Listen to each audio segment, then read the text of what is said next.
Good afternoon. Good afternoon. My name is Vivek Verma. I am Managing Director of Spray Engineering Devices. We operate from Mohali in North India, north of Delhi. This is the place from where we operate. My presentation is in 8 sections about SEDL, our background of this innovation, the technology at a glance, the boiler-free MVR-based technology for jaggery production, and boiler-free MVR technology for the sugar plant, and various applications of MVR-based evaporation technology, our awards and recognition and conclusion.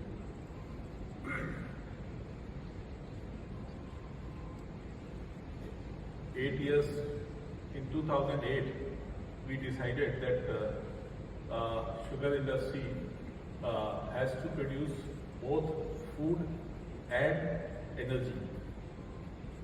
And by energy, it can be electrical, it can be biofuels, it can be plastic, and we decided that we will focus in both areas. So food side will go without any compromise.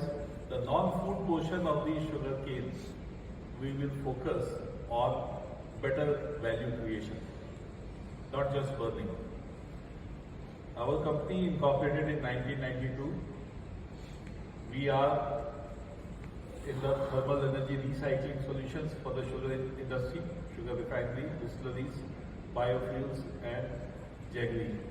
So all our plant and technologies are zero burning.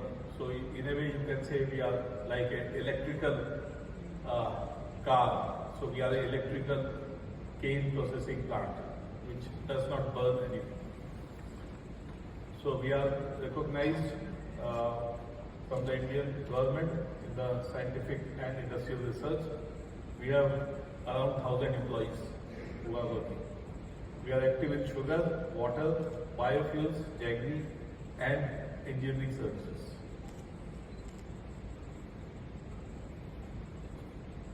So this is the classical model of the sugar industry. Of late, we are not burning coal, but we are still producing a lot of electricity. A portion of that goes for the plant operation and the rest is exported.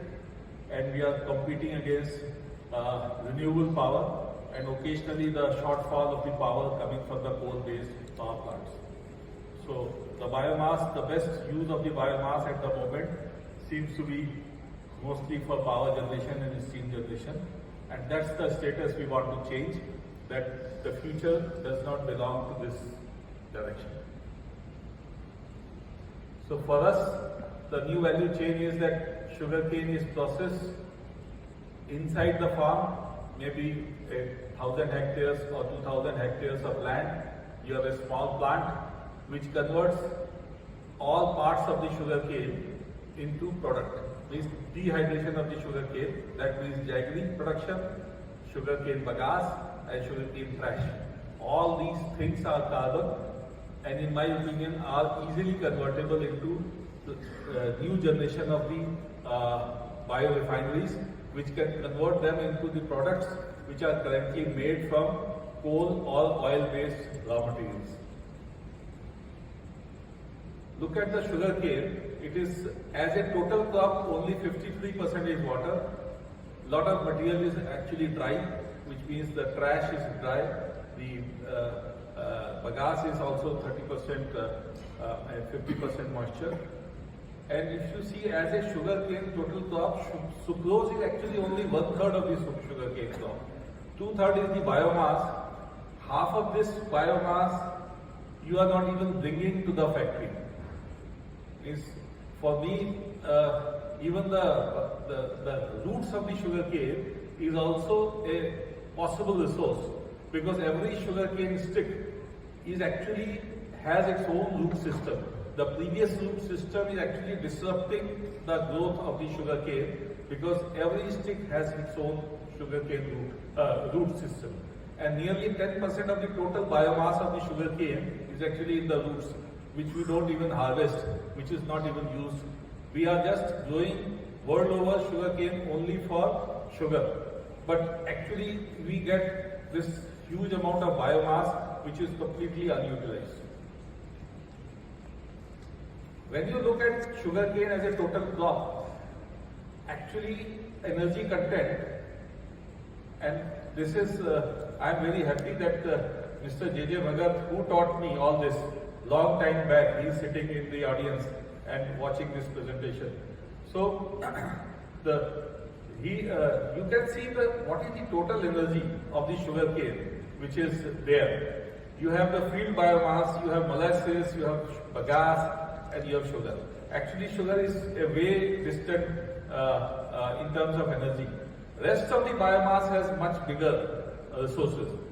And do you know, as a total biomass of the sugar cane, it is more than a barrel of oil. A barrel of oil, if you go to the international market, you are buying at about $80 roundabout. And the sugar cane for everyone is available at $40 or even less.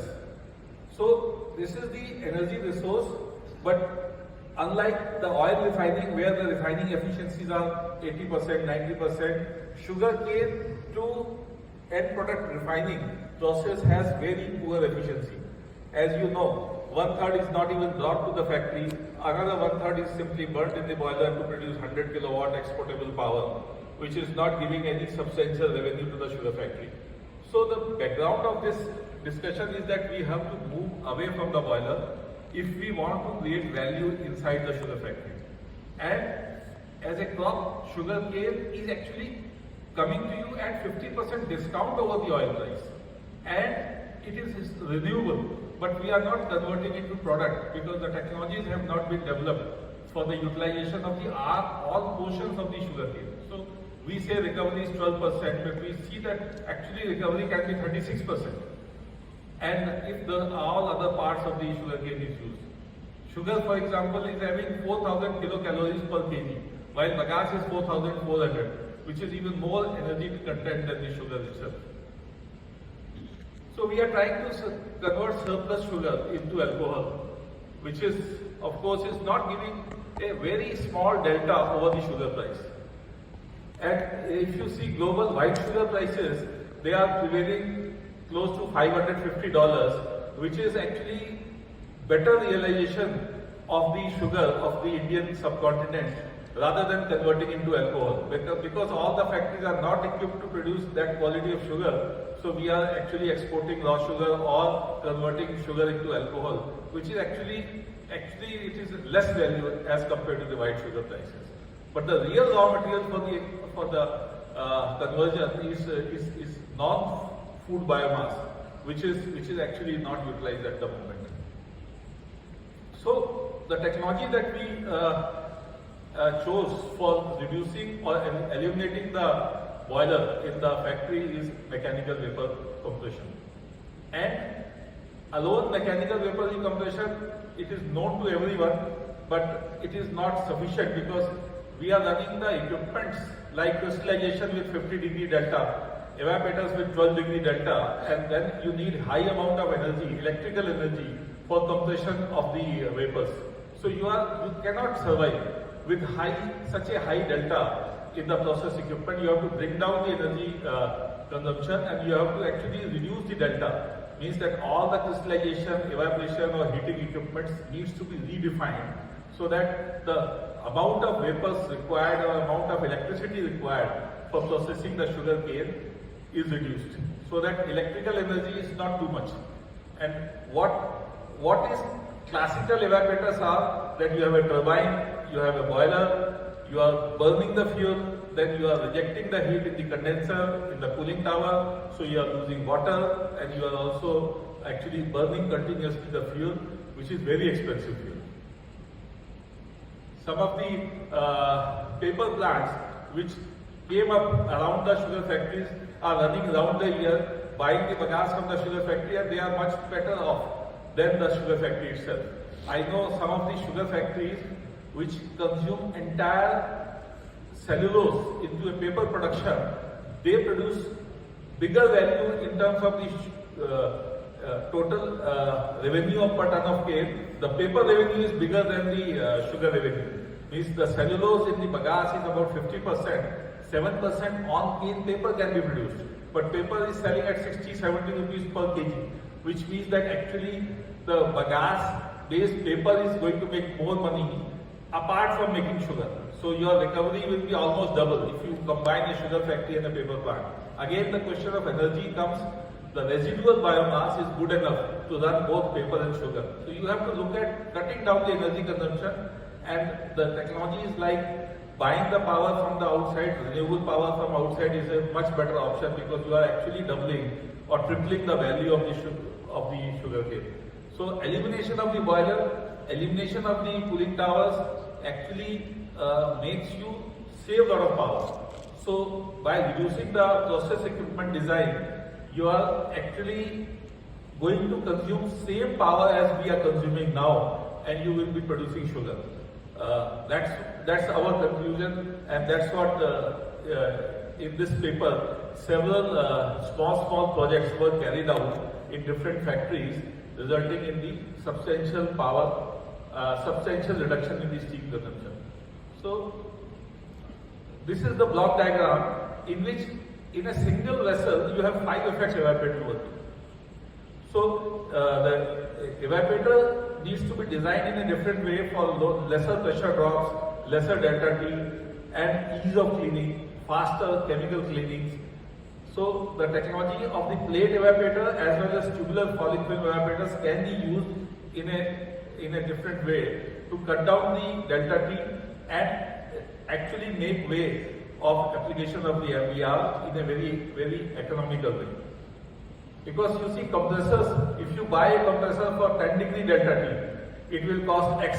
If you buy a compressor for 50 degree delta T, it will be 5X.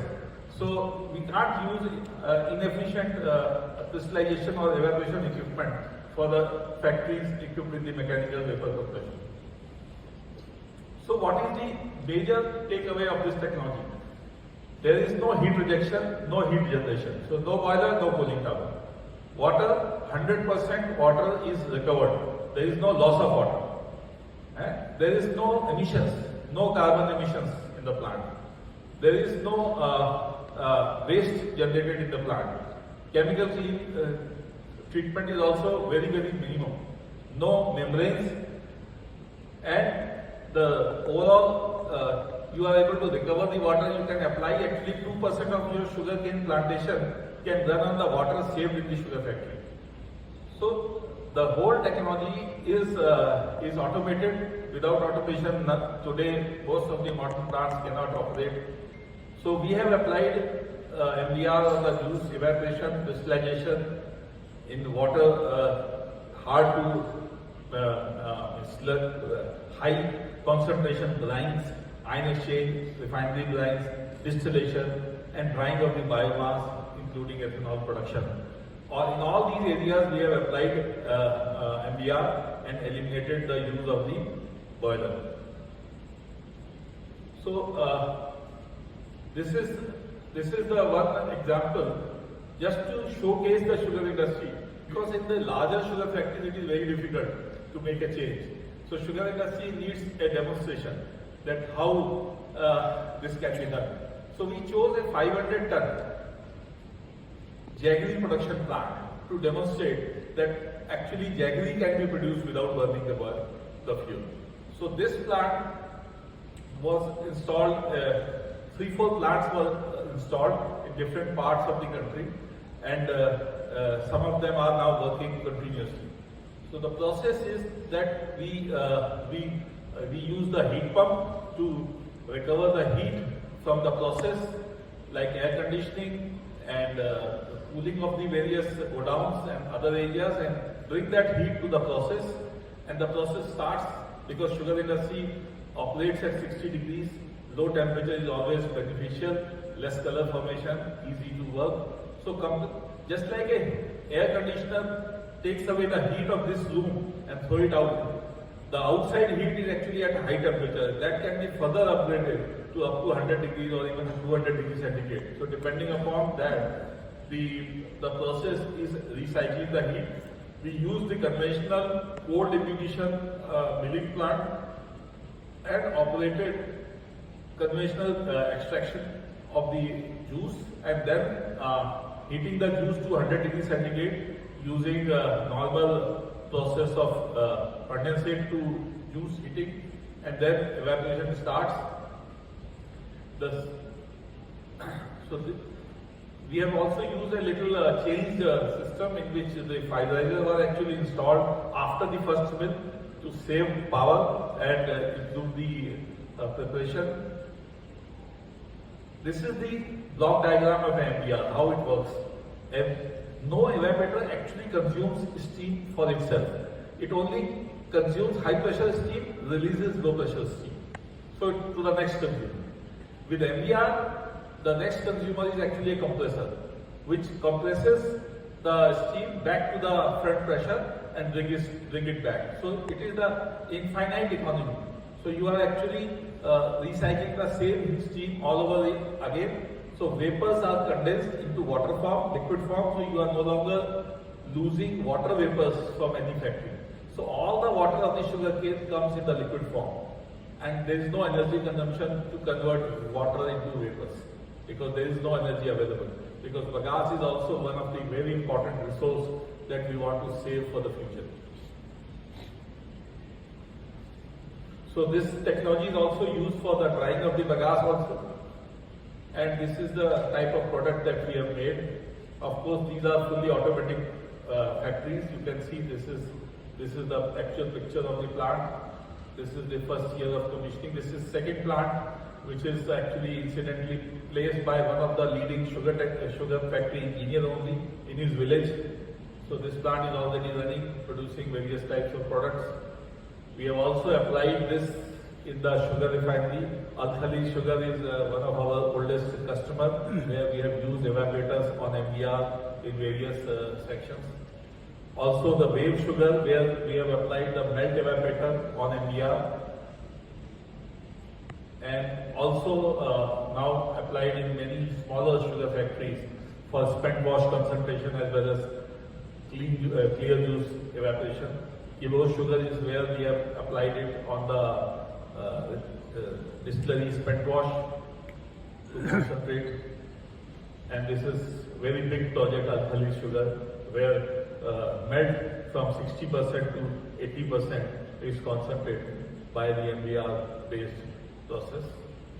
So the modern sugar refineries also, which were earlier dependent on the external fuel, they are now also being designed to run without boiler.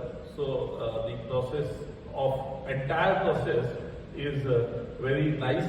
In fact, these refineries are air conditioned, including the pan station, evaporator station. They are centrally air conditioned refineries, because the heat is taken up by the heat pump and used back again. Means either side of the chiller is usable. One side is giving you comfort, the other side is giving you the heat which you need for the process operation. And as we know, sugar crystallization is very comfortably carried out at 60 degrees centigrade. That is the temperature of the heat pump heat rejection. So all these projects with and incidentally the power consumption of these refineries is also same as the refineries which are equipped with the boiler. More or less the same, because we save a lot of money in cooling towers and boilers and water treatment plants. So recently a lot of patents were granted for our technologies. We have been given number of Indian and US patents, National Energy Efficiency Award from Ministry of Bureau of Energy Efficiency, that is the highest award from this organization. Also CSIR Diamond Jubilee Award, also given for this low temperature evaporation technology. And CII also recognized us on the water management in this water saving project. So sugarcane industry, now it is moving to the biomass to ethanol. So biomass to ethanol will be also coming up with the almost same level of efficiency as sugar to ethanol is coming. So the moment that technology gets mature, we need to save bagasse because bagasse is a very important resource for the next generation. So that's how we have to move, and we are moving very rapidly for 2G ethanol plant. Probably within 2 years we will be coming out with the first demonstration of the 2G ethanol with almost 80% conversion efficiencies. So we have to eliminate the emissions in the sugar industry. We should not look at that biomass is a non-polluting material. We have to use the biomass of the sugar industry to actually stop the consumption of the coal, oil and petroleum-based other products. And we have to make the sugar industry not just net zero, it is already net zero, but we have to make extreme negative, carbon negative, and actually earn a lot of money. We should not think that only 6,000 rupees or $100 can be made out of the sugar cane. $100 is the actually value of the material that you are getting. You have to create value up to $300 per ton of cane. Then only you are actually sustainable and you are doing justice to the farmer and to your society when you create values like this. Thank you very much.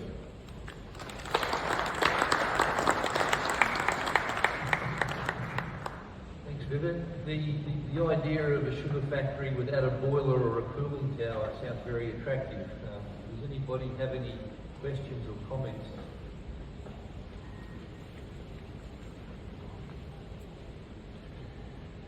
Hello. My name is Bhagat. Vivek, the paper is very interesting. Yes. It deals with a very interesting concept. I have just 2 or 3 questions. The first question is, suppose for a 100 TCH plant, what is the power requirement from the grid? How much power is required to start?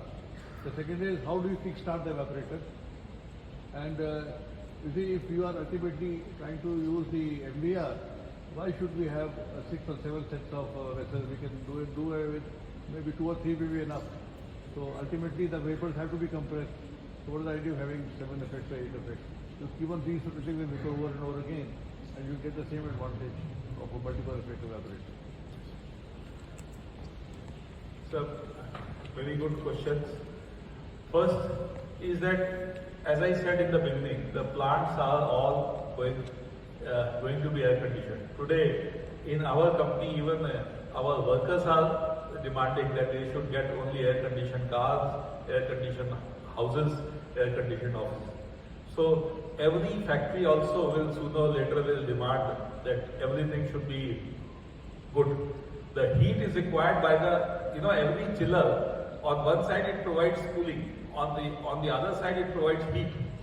Any AC you can touch from outside, it is 60 degrees centigrade. So we have, first of all, we don't allow the heat losses to happen in the plant. So we don't need heat. But yes, just to start the process, you can actually use the heat pump, which will collect the heat from the air and deliver to the process. It doesn't take much time because there is no consumption, only metal to be heated and some water to be heated. It takes some time. After that, your whole process is hot at 60 degrees centigrade. From then onwards, internal vapor compression, like if you have a crystallization, you need 20 degrees density. So you need a compressor of 20 degrees. So that will upgrade the heat of 60 degrees to 80 degrees for crystallization use.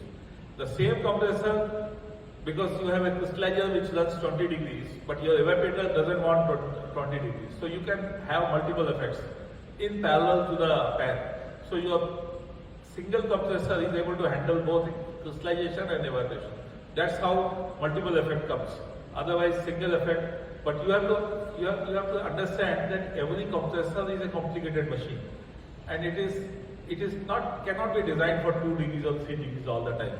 So in order to save on the cost of the compressor, we use 20 degrees or 15 degrees delta, and then use multiple effects so that our cost of compression is reduced. The amount because every machine based on is a volumetric machine. So if you run it on 3 degree delta, 4 degree delta, you need to install multiple machines.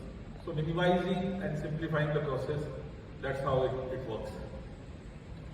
And one more question was that what is the cost of power? See, cost of power, as I said, today we are at around 50 kilowatt per ton of cane. if you ask me that to design a sugar factory without a boiler, it may consume about 50 kilowatt per ton of cane. But this number will come down, just like any technology. As we apply more and more, it will get better and better. So, but look at the bagasse. For example, in North India, the bagasse is selling 30% bagasse selling at 3 rupees per kg. It's 1000 rupees. Against that, if we buy the electricity, even if it is 10 rupees per kilowatt, even if we buy 50 kilowatt, then it is only 500 rupees. So 500 rupees per ton of cane bagasse is saved. And you can also use a hybrid system in which partly you generate power on your own. Don't export power because government is actually not giving you any preferred tariff. Your own power you are selling at 3 rupees or 4 rupees. Better use in-house. Cut down the energy consumption. Reduce the steam consumption maybe to 15%, 16%. And save bagasse and sell bagasse as much as possible. Before, you have to actually invest a lot on the bagasse to ethanol or bagasse to something. Bagasse to paper, bagasse to something. Sugar industry cannot afford to sell bagasse in the loose form. It will perish. It needs to create value which is equal to sugar from bagasse also. Then only it will be a profitable industry without any subsidy. And we should expect that government is not going to give you alcohol subsidy on alcohol or special favor on alcohol for a long time. Sooner or later, they will, just like electricity, the game will be open. And then you have to actually survive on efficiency. So that's my thinking is that we have to prepare for that situation and move. We can buy electricity which is renewable, getting renewable every day better and better, buy power and stop power generation as much as we can. Okay, we'll need to give the microphone to somebody else. Does anyone else have a question? Yeah, in the middle over here. Very difficult to ask question to you. This will be the last question. Hello. Lakshmikant sir, DCM. Sir, have you studied about I have studied with the IIT in Madras, the heat pump. The cost of production of per kg steam is approximately 1.2 rupees. And the cost of the steam which we are using in the boiling house is about 0.6 rupees according to enthalpy, not. But in totality, if we are calculating the bagasse rate, but what power is selling about 4 rupees to the grid. And that if we are taking power from the grid is 7 rupees, 8 rupees. No doubt, in future when the cost of, as the solar energy and the system is developing, when the cost is approximately 2 rupees per kilowatt, then system is viable. But before that, I think there is some issues in ROI. No, you have got it wrong. First, sugar industry, first of all, it doesn't need steam. Actually, it is heat surplus. When you are running a sugar factory with imported power, 30 kilowatt or 40 kilowatt or 50 kilowatt, heat is coming to you. Your plant is getting heated up. You need to reject the heat. First of all, we are heat recycling. We are not producing steam. We are simply recycling. When you want to produce steam, something similar to ice. Today, if I have to produce ice, I pull out the heat from the ice. So it is ice. Similarly, if I add the heat to the ice, it is steam. To get ice, I need to bring down the 25 degree water to 0 degrees. To get steam, I need to add steam 75 degrees heat. The same heat which I have pulled out from the ice, I have to add back to the ice. 75 degrees up, it is steam.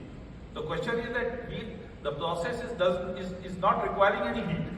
Process, your evaporation can happen on 2 degree delta, which you are currently using 12 degrees. Your crystallization can happen on 7 degrees or 8 degrees, which you are using 50 degrees. So your power consumption per ton of cane is say 50 kilowatt. And you are buying at 10 rupees, so it is 500 rupees.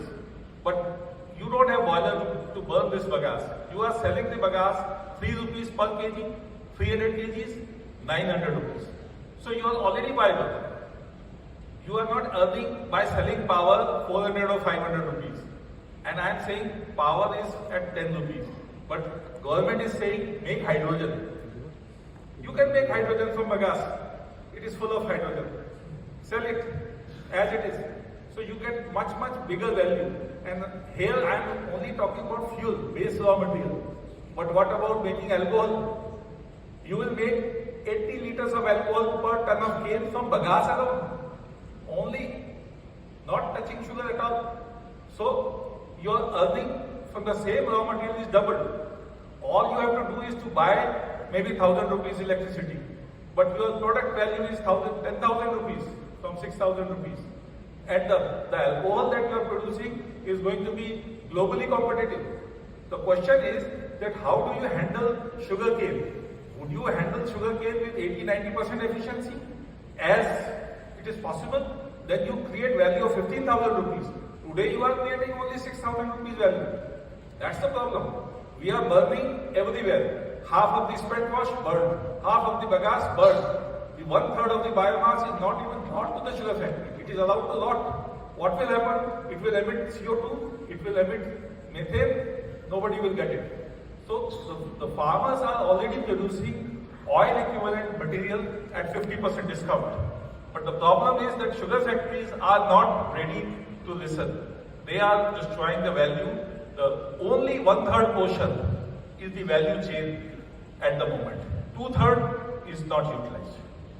You are very right, sir, but Now on we're going to have to stop, I'm afraid. we can also bagasse. If you would like to thank Vivek for his presentation, thank you very much. Plenty of time to talk later.